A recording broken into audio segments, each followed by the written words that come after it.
What's up, all? Today we're changing format from a strict 10-minute history channel to a more rounder and pointless format. Useless facts you probably didn't know, or maybe you did know. Today we're covering 10 useless facts about Earth that you didn't know. Now, before we get started, make sure you subscribe to Useless Facts so you never miss a pointless video. And give it a thumbs up if in fact you like the video. Now, on to the giant blue space marble we call home. The Earth isn't actually round. The Earth isn't actually flat, but it's not perfectly round either.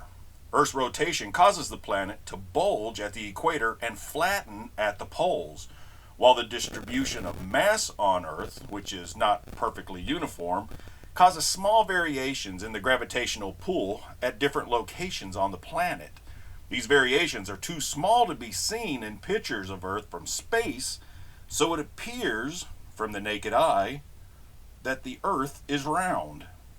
Coral reefs are Earth's largest living structure. Coral reefs are not only beautiful natural wonders, but also the largest living structure on Earth. These underwater ecosystems are made up of colonies of tiny animals called coral polyps. That's gross. Which build calcium carbonate skeletons that accumulate over time and form the complex structures we know as coral reefs. The largest coral reef is the Great Barrier Reef, measuring 1,429 miles over an area of approximately 1,333,000 miles long. That's as long as the distance between the tip of France to the bottom of Italy. Earth has a squishy interior. Earth's interior is not solid. It's a semi-solid or squishy consistency because of high temperatures and pressures. This squishy consistency allows the mantle to flow and move over geological timescales, which is responsible for phenomena such as plate tectonics, volcanic activities, and earthquakes. One consequence of the squishy interior is a process known as post-glacial rebound. During the last ice age, large portions of Earth's surface were covered by glaciers, causing the underlying mantle to deform and sink. As the glaciers melted and receded, the mantle slowly rebounded back to its original position over thousands of years, causing the land above it to rise. This process is still occurring today in places like Canada, Scandinavia, and Greenland, where the land is still rebounding from the weight of the glaciers that once covered the region. Antarctica is home to the largest ice sheet on Earth. More than 6 times as large as Greenland, Antarctica is the southernmost continent and is the coldest and windiest place on Earth, with temperatures that can drop as low as negative 89.2 degrees Celsius or 108.56 degrees Fahrenheit to all you Americans, and winds that can exceed 320 kilometers per hour, or approximately 200 miles an hour. Antarctica is home to the largest ice sheet on Earth, containing a staggering 30 million cubic kilometers of ice. This represents an incredible 70% of Earth's fresh water and 90% of its ice. The moon is drifting away from Earth. That's right, kids. The moon is gradually drifting away from Earth at a rate of approximately 4 centimeters per year. This phenomena is caused by the moon pulling on Earth's oceans, creating tidal forces that produce a bulge of water on the side of the Earth facing the moon. This bulge in turn creates a gravitational pull on the moon, causing it to accelerate slightly and move further away from Earth. Over time, this process has caused the moon to move farther away from Earth each year. But don't worry, kids, at the current pace, it'll take 50 billion years before the moon falls out of orbit. Atacama is the driest place on Earth. The Atacama Desert, located in South America, is widely considered to be the driest place on Earth, outside of the Antarctic Dry Valley.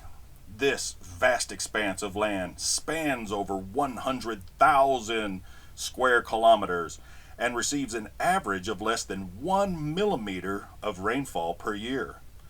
This harsh climate of the Atacama is due to a combination of factors, including its location in a rain shadow, whatever that is, caused by the Andes Mountains, the presence of the cold Humboldt Current offshore, and a lack of moisture-bearing winds. It's so unique that NASA believes it's very similar to Mars and tested its Mars rovers and Mars roboters there. Earth's magnetic pole is creeping westward. Unlike the North Pole, which is in a fixed location, Earth's magnetic north wanders. Until the early 1990s, the magnetic north was known to lie some 1,600 kilometers south of true north in Canada. Yet scientists realized that the location of magnetic north wasn't fixed and was drifting at a rate of 15 kilometers a year. Since the 1990s, however, the drift of Earth's magnetic pole has turned into more of a sprint. Its present speed is around 50 to 60 kilometers a year and is making a quick dash towards Siberia at a pace never before seen. Scientists studying the drift of Earth's magnetic north pole have pinpointed a change in the circulation pattern of magnetic blobs deep below Earth's surface. They learned a change in the flow underneath Canada has caused a patch of magnetic field at the edge of Earth's core deep within the Earth to be stretched out. This has weakened the Canadian patch and resulted in the pole shifting towards Siberia. Europe is the second smallest continent in size, but the third largest in population. Despite being the second smallest continent in size, Europe is home to a staggering population of over 746 million people, making it the third largest continent in terms of population. Europe has one of the highest levels of urbanization in the world, with over 75% of its population living in urban areas. Germany is the most populated at 83.4 million people, followed by Italy at 59 million, and coming in third, Ukraine at 43.5 million people. The Tibetan Plateau is often referred to as the third pole, owing to the amount of fresh water it contains. With over 46,000 glaciers, the Tibetan Plateau holds the largest reservoir of fresh water outside of the North and South Poles. The plateau reaches heights of over 4,500 meters. The glaciers feed the rivers that run through the region, including the Mekong, Yangtze, and Yellow River, providing a vital source of water for millions of people in China and Southeast Asia. Oxygen levels at the peak of the plateau are 30 to 45% lower than at sea level. The Tibetan people have evolved to producing high levels of nitrogen oxide in their blood that allows them to live at such heights. Forests are home to around 80% of biodiversity on land, and tropical forests alone produce over 40% of the oxygen we breathe, covering around 30% of Earth's land surface. We depend on trees for our survival. Trees absorb around 8 gigatons a year of carbon dioxide from the atmosphere and play a crucial role in scrubbing the air so we can breathe. Photosynthesis is a process where green leaves breathe in carbon dioxide and water available in the air and in the soil and utilize sunlight to convert these compounds into sugar. Oxygen is then exhaled by the leaves back into the air. It's estimated that photosynthesis carried out by a single large tree is sufficient to provide a day's oxygen supply for up to 4 people. So there you have it, folks. That's the first episode of Useless Facts. Stay tuned for more.